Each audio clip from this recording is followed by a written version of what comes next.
In 2006, a charming story about Wilbur the pig and Charlotte the spider became the talk of the town. We bet every kid who watched that movie dreamt of living in the quaint Zuckerman's farm where all the magic happened. Well, what do you know? It's now very much possible because the farm where the movie was shot is for sale. How much for? You'll find out all about that in this video. Let's start with the farm's value and details of the land. Located just outside Melbourne and surrounded by the beautiful scenery of lush greens, this farm's probably an icon in itself. Of course, all credit goes to Charlotte's Web, the success of which grabbed everyone's eyeballs and got them noticing this ultra-cute farm sitting in Lot 1 of the Greendale Road at Ballan for ages. And while Dakota Fanning and Wilbur may have spent only 4 months on the project, you can spend a lifetime in this place if you choose to buy it. But how big is it and what's it selling for exactly? We're going to tell you all about it. With a 30-acre coverage area and the surrounding vista of rolling greens, the Victorian property is definitely one to consider. Of course, it is located in the heart of rural Australia, so you can't expect a happening lifestyle around it. But if you're into farming and have been dreaming of escaping your hectic routine and living in a quiet, happy life with word-spelling spiders and speaking animals, this place is for you. Of course, living on the property will require its owner to get a planning permit from the local council as it's zoned for farming. But hey, if you've got the money to buy it, getting a permit shouldn't be an issue. And you'll get to have your own tourist destination where you can have annual Charlotte's Web movie nights and early morning location tours. Moving on, how much is the farm actually worth? Well, we don't have the answer to that. Elders Real Estate Ballarat, the company responsible for selling the property, hasn't quoted a price yet, which does make sense if you think about it, because with 2 structures remaining from back in the film's days and creek access, the farm's virtually invaluable. It's also got a grazing block that's fully fenced, and power is available at the boundary, which makes it a rural retreat you definitely want to spend time in. And let's not forget that the Victorian hillside and the streetscapes straight out of a periodic novel transform this Australian location into New England's scenery right from the 50s. So for a property this cool, we'd understand if not everyone is kept private to minor details such as price. There is the film's box office record for context though. See, we don't know the price of the location, but we can always guess. And what other information can help us better than the film's actual value at the box office? Because guys, the movie that made this location the popular place it is obviously will have a part to play in its financial value. So to give you some perspective, the movie enjoyed a whopping $150 million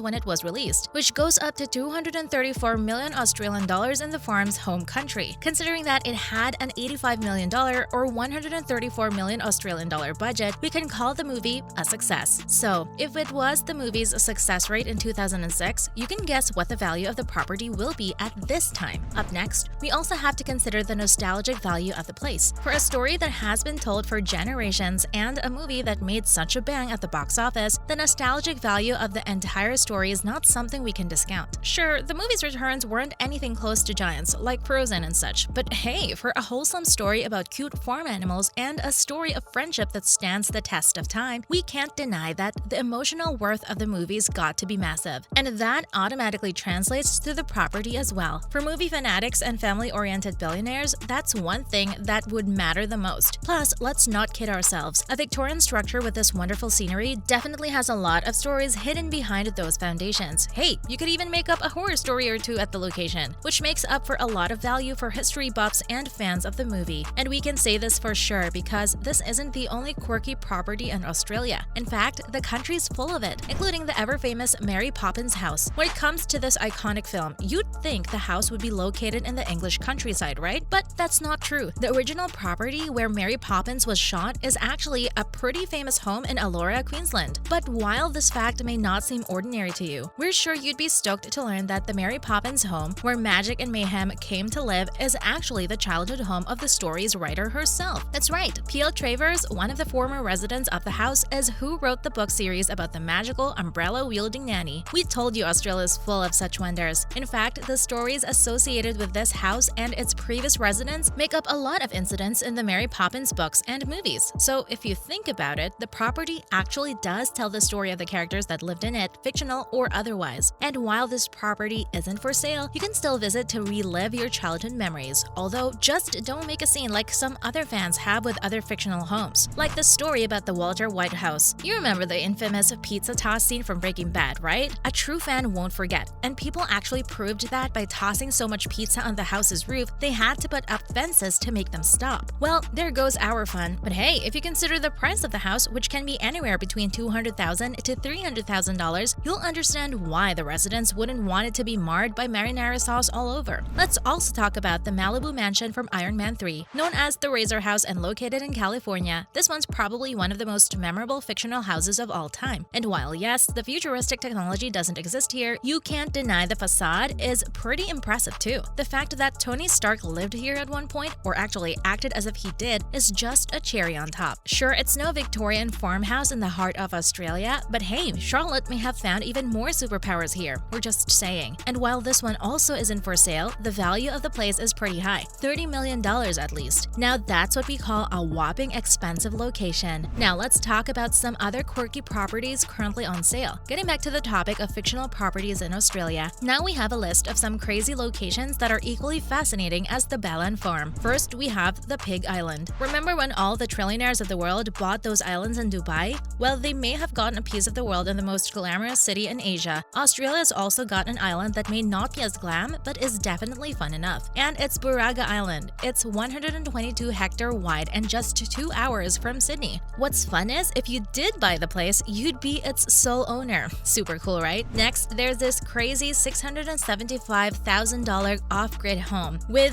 2 runways. Can you believe that? A dream location for an aviation geek. This one's an off-grid location that has a 2-bedroom house powered by solar panels, a silo tunnel hangar, and runways that will give you ample space to park your imaginary planes on. Okay, sure, you could get your hands on an actual aircraft. You'll have the space to park them after all. And considering the power setup and off-grid nature of the property, the only bills you'll have to pay are council fees that add up to $1,600 per year. Hey, that's a bargain! Last, let's talk about Cooper's Creek. If you think buying the Charlotte's Web farm will be an introvert's dream come true, you have got to love this whole township in Australia that's entirely up for grabs. It's set on 11 acres of land on the Thomson River and was originally a mining township settled during the Victorian gold rush in the 1800s. At its peak, the town was home to only 250 people, and today it includes 21 lots from 660 to 12,000 square meters, including a fully equipped pub with a dining area, open fireplaces, stage, pool room, and a commercial kitchen. It's valued at about $2.5 to $3 million.